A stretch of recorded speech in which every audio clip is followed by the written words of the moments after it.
નમસ્કાર મિત્રો, અમારી યુટ્યુબ ચેનલ આવો ભક્તિ સત્સંગમાં આપ સૌનું હાર્દિક સ્વાગત છે। તો મિત્રો, આપણે આજના વિડીયોમાં ગરુડ પુરાણનો અધ્યાય 6 ગર્ભ જન્માદિ દુઃખ નિરૂપણ વર્ણન તે સાંભળવાના છીએ।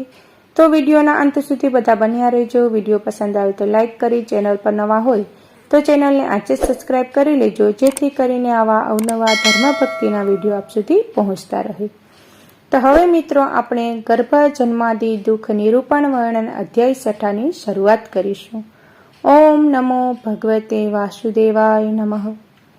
કથા મૃત્ય ધતે માત જન કરે નરકાગતઃ ગર્ભાદિ દુઃખ પદ ભુક્તે તન્મે કથય કેશવ।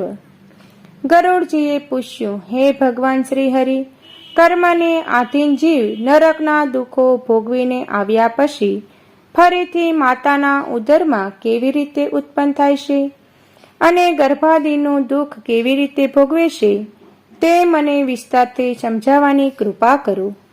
ત્યારે ભગવાન શ્રી હરિ બોલ્યા, હે ગરુડજી, માતાના ઉદરમાં દેહનો થતો ક્રમિક વિકાસ, જીવે સહેવા પડતા દુઃખો મિશ્ર થઈને જે રીતે જીવનો દેહ ઉત્પન્ન થાય છે તે સઘળું હું તમને વિસ્તારથી સમજાવું છું।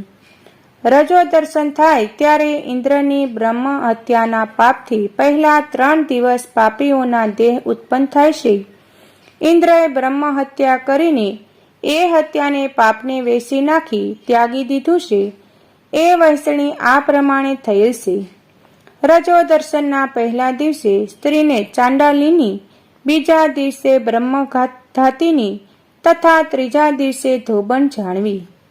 ચાંડાલીની તથા બ્રહ્મધાતિની સ્પર્શનો દોષ લાગે છે, તેમ છતાં નરકમાંથી આવીને આ લોકમાં જન્મ ધારણ કરનારા પાતિકોને આ 3 દિવસમાં જ માના ઉદરમાં ગર્ભરૂપે સ્થાપિત થાય છે। ઈશ્વર કૃપાથી પોતાના કર્મોને આધીન દેહ સર્જન માટે પુરુષના વીર્યબિંદુના આધારે જીવ સ્ત્રીના ઉદરમાં દાખલ થાય છે। એક રાત્રિ બાદ સ્ત્રીનું અને પુરુષનું વીર્ય પરસ્પર મિશ્ર થાય છે। 5 રાત્રિ બાદ તેનો આકાર વર્તુળ રૂપે થાય છે। 10 રાત્રિ પછી તેનું ફળ કઠણ અને બોળ જેવડું થાય છે।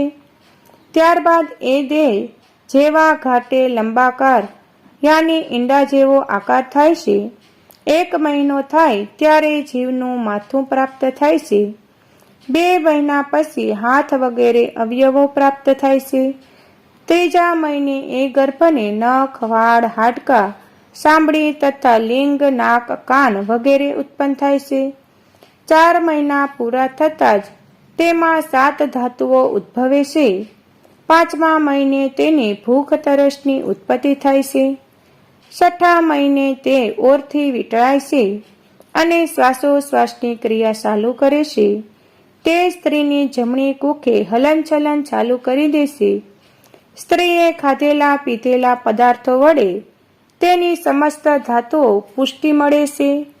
તે ગર્ભ સ્ત્રીઓના ઉદરમાં જ્યાં વિષ્ટા અને મૂતર હોય તેવા નિંદિત સ્થાને રહેશે, ત્યાં વાસ મારનારા અનેક જાતના કૃમિઓ ભૂખથી પીડાઈને એ કોમળ ગર્ભને પડે પડે ચટકા ભર્યા કરે છે। તેથી ગર્ભને અનેક યાતનાઓ સહેવી પડે છે। આથી તે મૂર્છિત થઈ જાય છે। ગર્ભવતી સ્ત્રીએ કડવા, ઊના કે તીખા, ખારા, ખાટા આદિ જે પદાર્થો ખાધા હોય તેનો રસ એ ગર્ભના કોમળ શરીરને સ્પર્શે છે ત્યારે તેને અતિશય વેદના થાય છે। જરાયથી ફસાયેલો આંતરડા દ્વારા આવૃત થાય છે। આ રીતે ગર્ભાશયમાં સ્ત્રીની જમણી કુખમાં રહેવા છતાં જેમ એક પક્ષી પિંજરામાં પરાધીન હોવાથી બહાર નીકળવામાં અસમર્થ હોય, તેમ તેનાથી પોતાનું અંગ આડું અવળું ફેરવી શકાતું નથી। આ રીતે જીવ ત્યાં વાસ કરે છે। ત્યાં જ તેને દેવયોગ પૂર્વના પોતાના 100 જન્મોના કર્મોનું સ્મરણ થાય છે। ત્યારે ત્યાં નિશાસો નાખતો પડ્યો રહે છે।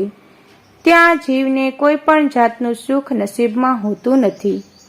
તે લાંબા શ્વાસો પણ લઈ શકતો નથી।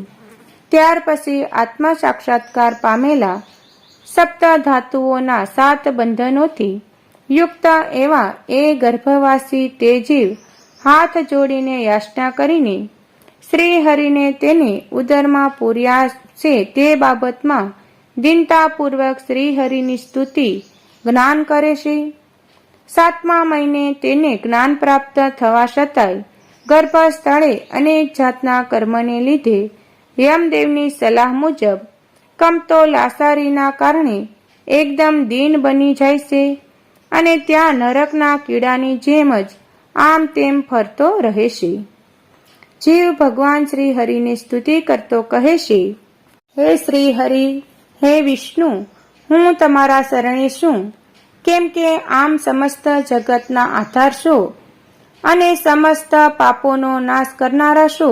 આપણા શરણે આવનાર પર આપ દયા દાખવો છો. હે નારાયણ, આપની માયાથી મોહ પામીને હું દેહ, સ્ત્રી, પુત્ર આદિના અહંકારે તથા મમતાથી આ સંસારમાં ફરી પ્રવેશ્યો છું. આ સંસારમાં મેં અગાઉ ઘણા પુણ્ય પાપો કર્યા. અંતકાળે મારો દેહ બળ્યો. મેં સંપાદિત કરેલ સંપત્તિના ભાગલા પડ્યા. હે પ્રભુ, જો હું અહીંથી છૂટીશ તો આપનું ભજન કરીશ, આપણા શરણોનું સ્મરણ કરીશ. હું એવું સાધન કરીશ કે મારા આ ભવ ફેરામાં ફરીથી આવવું ન પડે અને મારી મુક્તિ થઈ જાય. હે દયાનિધિ, વિષ્ટા તથા મૂત્રના ખાડામાં પડ્યો હોવા છતાં હું જઠરાગ્નિથી પીડાઉં છું. હે ભગવાન, હું અહીંથી બહાર નીકળવા માંગુ છું. હે પ્રભુ, મને અહીંથી ક્યારે છોડાવશો? દયાળુ પ્રભુએ મને આ જ્ઞાન આપ્યું છે, આથી આપણી શરણમાં હું આવ્યો છું. હે દયાળુ, મારા આ સંસારમાં ફરી જોતો નથી. વળી એ જીવ ફરીથી કહે છે, હે દયાનિધિ, ગર્ભવાસમાંથી હું મુક્ત થઈને ફરીથી જન્મ લેવા માંગતો નથી, કારણ કે જન્મ લઈ તો હું ફરીથી નક્કી દુષ્ટ કૃત્યો કરીને બુરી ગતિ પ્રાપ્ત કરવાનું. મારે આ મહાકલેશયુક્ત ગર્ભવાસમાં રહેવું પડે તેની મને ચિંતા નથી, કારણ કે અહીં તો હું નિર્ભય બનીને માત્ર આપણો જ આશ્રય કરીશ અને એ રીતે સંસાર દુઃખથી સ્વયં ઉદ્ધાર પામીશ. ત્યારે ભગવાન શ્રી હરિએ કહ્યું, હે ગરુડ, આ પ્રમાણે ગર્ભમાંથી બહાર આવ્યા પછીની જીવની સ્થિતિ મારું સત્વ કરવા છતાંય 10 મહિના થાય ત્યારે તે જીવને પ્રસૂતિકારે ઉદયમાં ઉત્પન્ન થયેલ વાયુ ગર્ભનું મોં નીચું ફરી ઉદરમાંથી બહાર ધકેલે છે.